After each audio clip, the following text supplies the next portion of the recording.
नागपूर शहरात एक धक्कादायक घटना उघडकीस आली। अल्पवयीन मुलीचे अपहरण करून तिच्यावर अत्याचार करणाऱ्या आरोपीला तहसील पोलिसांनी अटक केली आहे। सविस्तर माहितीनुसार तहसील पोलीस ठाण्याच्या हद्दीत अल्पवयीन मुलीचे अपहरण करून तिच्यावर लैंगिक अत्याचार केल्याची गंभीर घटना उघडकीस आली आहे। वरिष्ठ पोलीस निरीक्षक संजय मेंढे यांनी दिलेल्या माहितीनुसार घटनेची तक्रार प्राप्त होताच पोलिसांनी तात्काळ तपासाची चक्रे फिरवली। विविध तांत्रिक आणि स्थानिक माहितीच्या आधारे संशयिताचा शोध घेण्यात आला। काही तासातच पोलिसांनी आरोपीला ताब्यात घेतले। त्याच्या विरुद्ध अपहरण आणि लैंगिक अत्याचारासह संबंधित कठोर कलमांनुसार गुन्हा दाखल करण्यात आला। पीडित मुलीची वैद्यकीय तपासणी करण्यात आली असून पुढील तपास सुरू आहे। आरोपीला न्यायालयात हजर करण्यात येणार असून पोलीस कोठडीची मागणी केली जाणार आहे। या प्रकरणात पोलिसांकडून पुरावे संकलनाचे काम सुरू असून अधिक तपास सुरू असल्याची माहिती वरिष्ठ पोलीस निरीक्षक संजय मेंढे यांनी दिली। पोलीस स्टेशन तहसील येथे अपराध क्रमांक 93/2026 कलम 137(2) भारतीय न्याय संहिता अन्वये अपहरणाचा गुन्हा दाखल करण्यात आला होता। यातील फिर्यादी महिला ज्या आहे त्यांची एक अल्पवयीन मुलगी वय वर्ष 16 ही कॉलेजमध्ये जाते असं सांगून ती कॉलेजमध्ये पोहोचलीच नाही। त्यामुळे त्यांना अशी शंका आली की मुलीचं कोणीतरी अपहरण केलं असावं आणि या भीतीमुळे त्यांनी पोलीस स्टेशनला तक्रार दिली आणि तात्काळ यामध्ये गुन्हा दाखल करण्यात आला होता।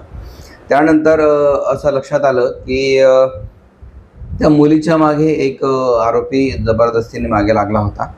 ज्याचं वय फैजुल अन्सारी, त्याच्या वडिलाचं नाव रमजान अन्सारी, वय 19 वर्षे, राहणार अन्सारनगर डोबी, याने त्या मुलीला जबरदस्ती म्हणजे प्रेम संबंधास होकार देण्यास बाध्य केले आणि तिचा पाठलाग करून सतत तिला त्रास देऊन तिचा जबरदस्ती होकार मिळवला आणि तिच्यासोबत वेळोवेळी वेगवेगळ्या हॉटेल्समध्ये तिच्यावर लैंगिक अत्याचार केलेला आहे।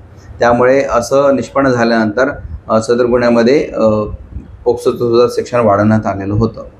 सदर आरोपी यातील जे तपासी अधिकारी आहेत त्यांना मोमिनपुरा फुटबॉल ग्राउंडजवळ फिरत आहे अशी खात्रीशीर माहिती मिळाल्याने तात्काळ त्या आरोपीला अटक करण्यात आली होती आणि सदर आरोपीचा PCR घेऊन आज रोजी सदर आरोपीचा MCR करण्यात आलेला आहे। सदरचा गुन्हा उघडकीस आणून पुढील तपास सुरू आहे।